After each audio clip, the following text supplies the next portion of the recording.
Donc, féticheur et chef de l'État. Ah, quand on a vu que chef de l'État, c'est à toi de qui se dit. Bon, dans la caca, moi, Mikolo, à Sali.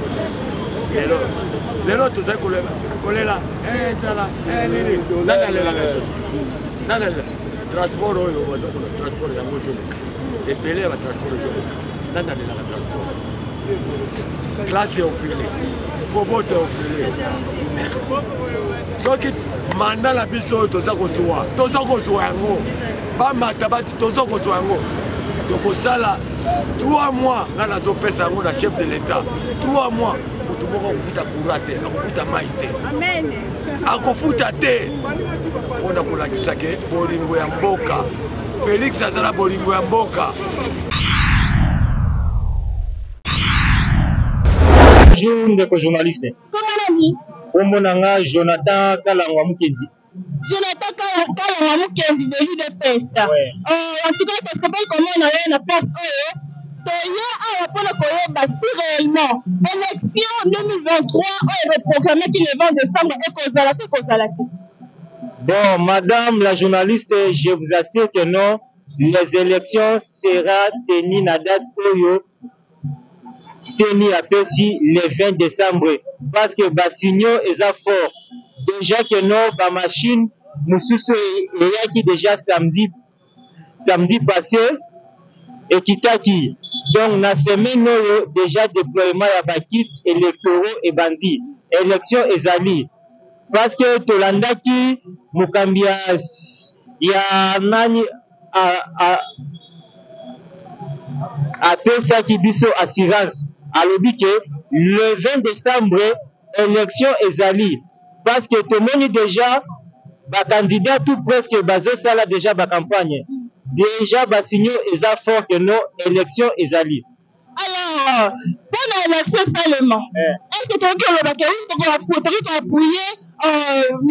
Fridolin à mon rôle, le mec qui est élection et Kozalate.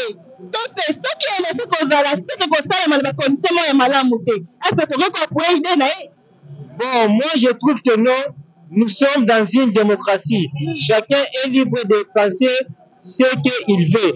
Mais nous, étant que combattants membres du parti, nous suivons ce que la CENI, l'institution qui a l'habilité d'organiser le processus électoral, le gouvernement de la République démocratique du Congo, et Binisa qui monte pour financer CENI et CENI Amema, Mokana élection. Pour que non, élection examinée. Élection, c'est juste une expression démocratique où que nos chefs individus, azali libre, yakopona, nous tous aligné par rapport à ma conviction politique et idéologie politique. Merci beaucoup. Alors, pour considérer la population congolaise, oui, on a fait que ça, oui, mais dans quel moyen? Est-ce qu'il y a des machines déjà disponibles? Est-ce que vous dites que vos sensibilités peuvent concrétiser le peuple congolais pour l'amener ça? Mais même quand on manipule une machine pour faire l'élection, on va plutôt. Bon, je pense que l'élection, Mukambia Seni a ebisa kibiso élection, tokosa la vote semi-électronique, c'est-à-dire tokosa la machine à voter. Bon, biso étant que ici, machine à voter, posez un dispositif électronique vote. Déjà, la NTMC a dit déjà sensibilisation pour tokosa la machine. Que Moukolo, le 20 décembre, je pense que vous allez mercredi, que nous, dans nos zones dans centre, bakola kikisayo, processus, il y a que ça, il y a que voter. Il faut, au salaboy, ils ont noté que non, mathématiques, il y a classe T. Merci beaucoup. Alors, par raison, il y a descente. C'est moi qui descend, il y a un mot que tout le temps, candidat la présidentielle en 2023 na mboka na biso na centre ezalaki mobanga na descente oyo population congolaise bazalaki bango nyonso na nsima ya Moïse Katumbi Tshapwe est-ce bino na UDPS bangaki te bangisaki bino te événement wana? Bon, Moïse Katumbi c'était candidat aux élections présidentielles. La constitution epesi ye droit ya kosala campagne. Azali na ba même priorité ya kosala ba campagne selon pe oyo ba candidat mosusu bazali kopesa.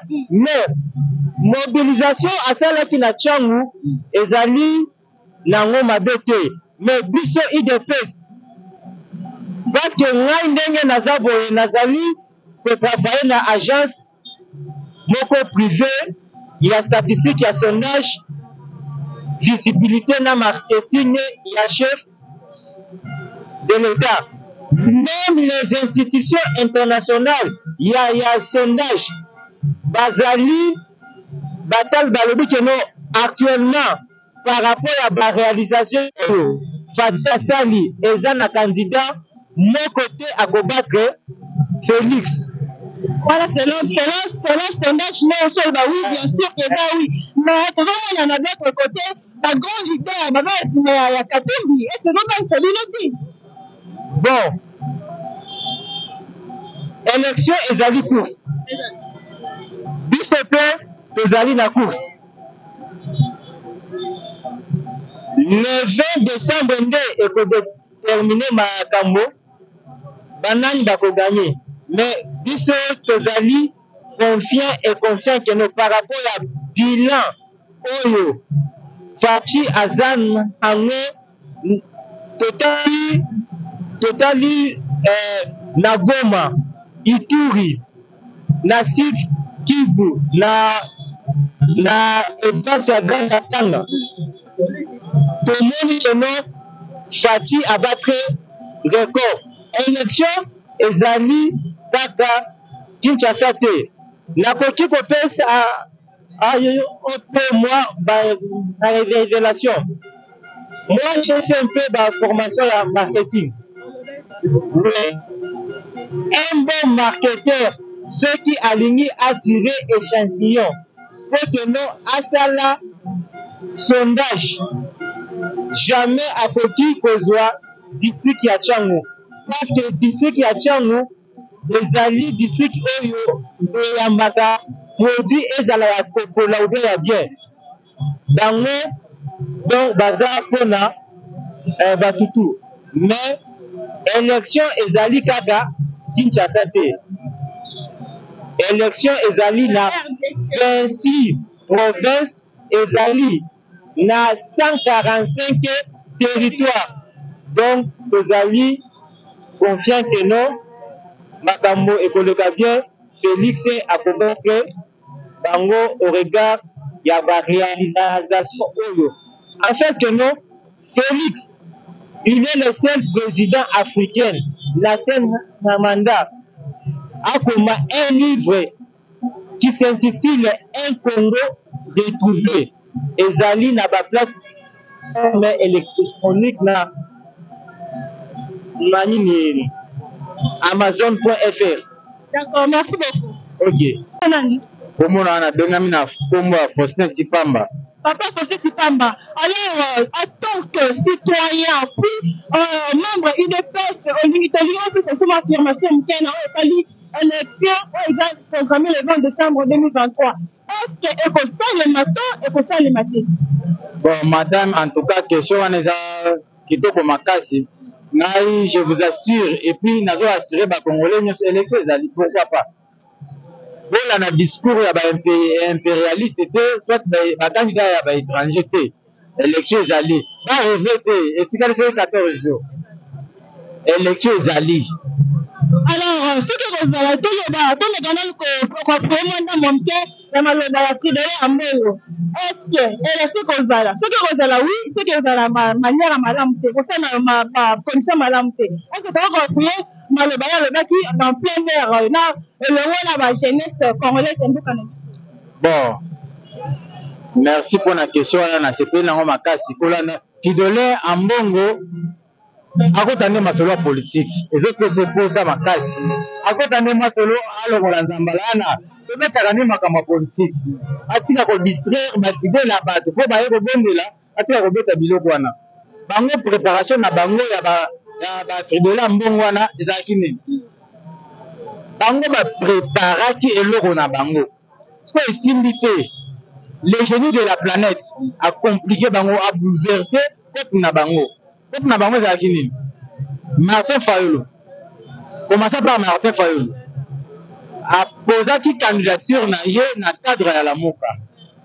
omoni bato bazobosana nde histoire po koyebaka histoire nde makambo ezokendele Martin Fayulu apose candidature na ye na cadre ya plateforme ya lamuka ntango bakoki kosala bloc na bango bacomprendre ke te tout oyo eza so ya Martin Fayulu te ekotopesa motu mosusu yango ntango Martin Fayulu esengelaki ke te Martin Fayulu azonga kete akende opose candidature na ye na compte ya SID ezalaki deja tard ena esimba te mpe balinga balongola ye sikoyo baye komema ye mpe Martin Fayulu ese te toyebi bien ke te bakolongola candidature na yo okozala course te mais yo ozalaka wana toza na eloko tozoprépare babengi mpe Moïse Katumbi ese te yo problème ya de père et de mère lwatiani ezoboma yo toyebi ke te bakolongola yo mais yo tia kaka totala position na bango batali mpe Seth Kikuni ide na ye préparation ya Seth Kikuni ezalaki nini akende provoquer chef de l'état po te baya kolobaki te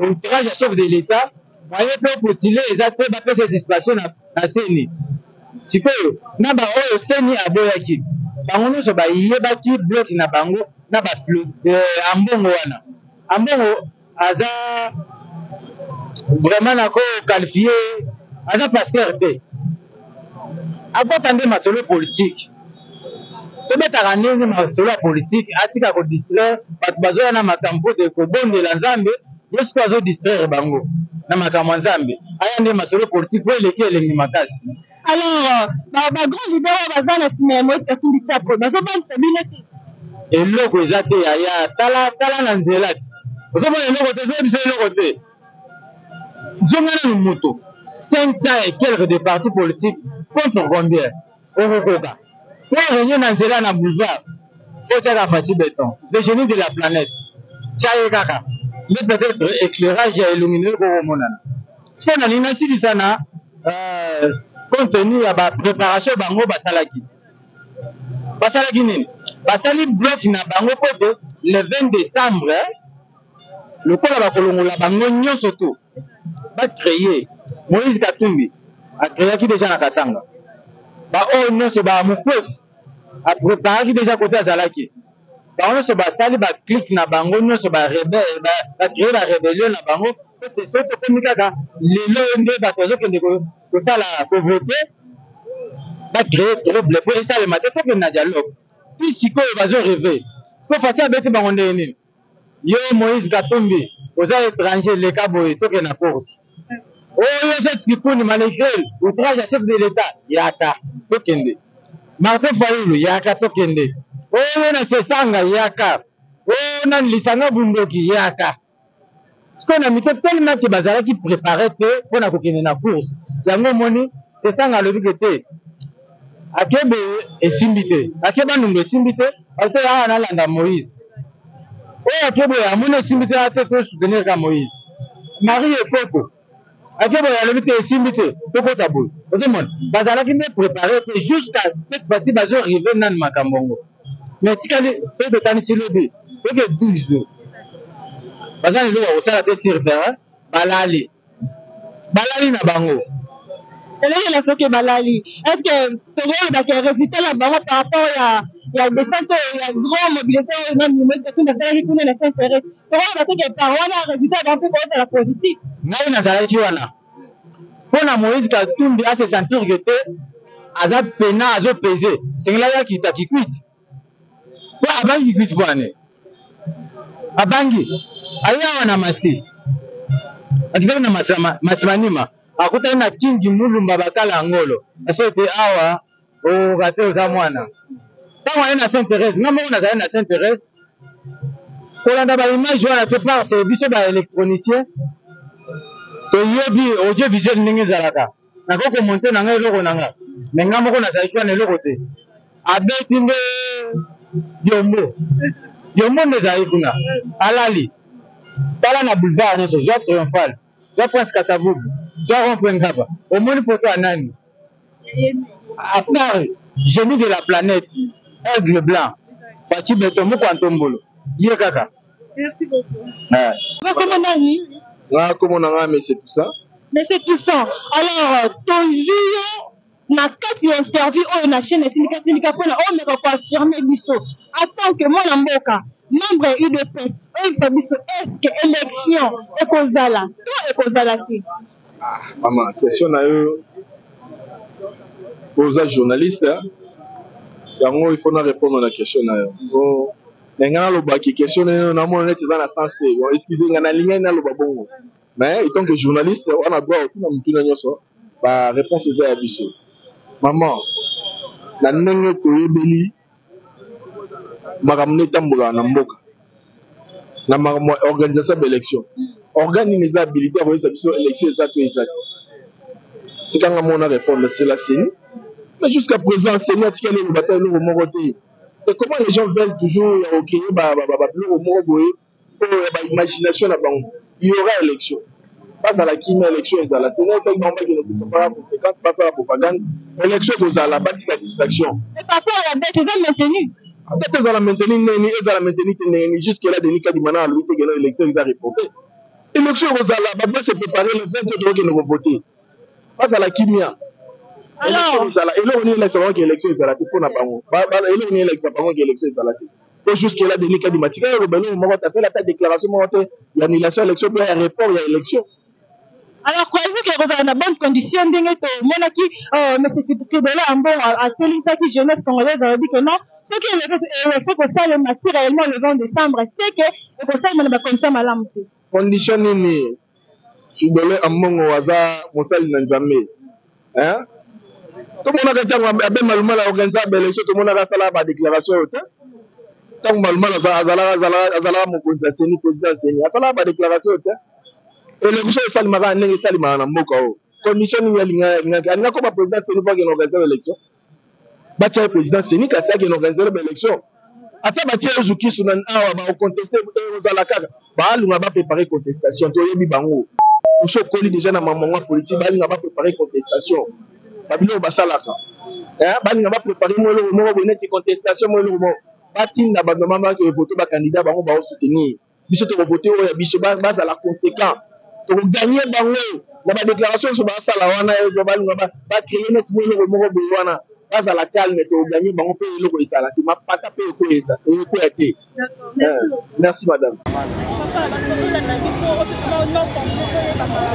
Ngai omoni ngai animateur principal ya Congo Mobimba ngai kombo na ngai efoloko salé maton papa efoloko salé maton tomoni awa tosepeli makasi tomoni ozalaki kodirige animation mpo na campagne électorale ya chef de l'état omoni eloko oyo na saleli eza ya motuya mpo omoni banda kala tobundana tozwana le président ya modele wana te nzambe alalaka te apesi biso président oyo ya congolais oyo ayebi kombo na ngai ndenge nazoloba o chef d'état ayebi evoloko ayebi ngai na kombo na ngai omoni esali ngai plaisir makasi totali na élection wana eza élection nga nakotika pamba te balobaki na biso première ouverture na biso na Martin balobaki Félix akobeta te nga nayebisi Félix nayebisi chef de l'état ngabi papa komata na stade eboloko likolo kuna mbula ezobetela bio mbula ebeta te okoye na stade chef d'état akita na stade na mbula wana mpe manifestation eleki kitoko bato plein donc nga naza kobanga te ngai naza kobanga te soki bato mosusu bazobanga na ndenge na bango bamata bakita Félix Antoine Tshisekedi Tshilombo akoleka na pourcentage ebele koleka bato wana nyonso bazoloba wana bango nyonso bazoleka wana bato moko ya mascarade motu moko te akokani na Chilombo te akokani na Chilombo te po Chilombo asali mandat oyo bopesaki ye ya 5 ans atravaille 5 ans te atravaille lokola 2 ans mais na 2 ans ya pamba omoni baeffort oyo mwana mobali asali ata bino moko bakongolais tokovote Félix Antoine Tshisekedi Tshilombo mpona nini azali d'abord mwana mboka ayebi nyonso ayebi matonge ayebi wapi mpe bamosusu wana bayebi yango te biso tokovote Tshilombo ko 100% mpe tokoleka na bampo ebele bamata bakita ngai oyo nazoloba lelo bakomi oloba oyo poloko yokomi féticheur ya chef de l'État nandimi yango ke nazali donc féticheur ya chef de l'État nga nayebi soki chef de l'État bamata bakita Félix Antoine Tshisekedi te po tala kaka mwa mikolo oyo asali lelo tozali kolela tala nini nani alelaka soso nani transport oyo bazokola transport yango ezoleka ebele ya batransport ezoleka nani alelaka transport classe eofile kobote eofile soki manda na biso oyo toza kozwa yango bamata toza kozwa yango tokosala 3 mois nga nazopesa yango na chef de l'État 3 mois moto moko akofuta courant te akofuta mai te akofuta te mpona kolakisa ke bolingo ya mboka Félix azala bolingo ya mboka botika kodistrait biso kingani na kotanga bakombo bakingani wana bazala bato moko mascarade bango baye koyiba na bango mais Félix azoyiba te Félix akotela na pouvoir ayibi nini botuna ngai ayibi nini eloko moko te kaka distraction ya pamba biso bana UDPS baza sur la distraction te papa akufa amata na podo moko te mais papa apostulé na ndako na ye nomination ya chef de l'État nani abungaki yango Kabila abangi alengi papa omoni soki lelo Kabila lelo atiki pouvoir atale te mwana mai doit travailler Kabila abandi po nyonso balobaka Kabila kopostile lukuta Kabila na mboka oyo akopote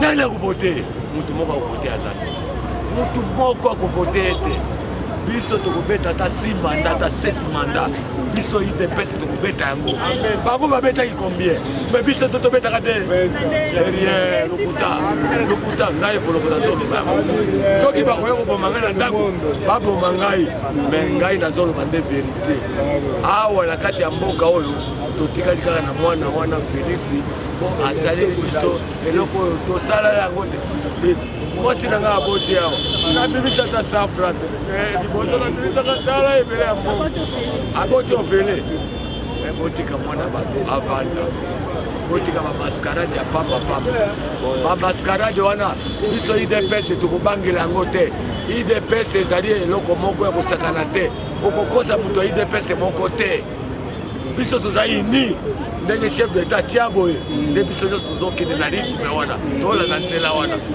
nzela na biso yango wana na mingi te napesi chef d'État kuna place nyonso azokende ezokartone awa nga nazali awa nazali kaka kosala kaka chef de l'État omoni nde nabeti awa ezali lokola na ye okata riba ya élection esili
Avance,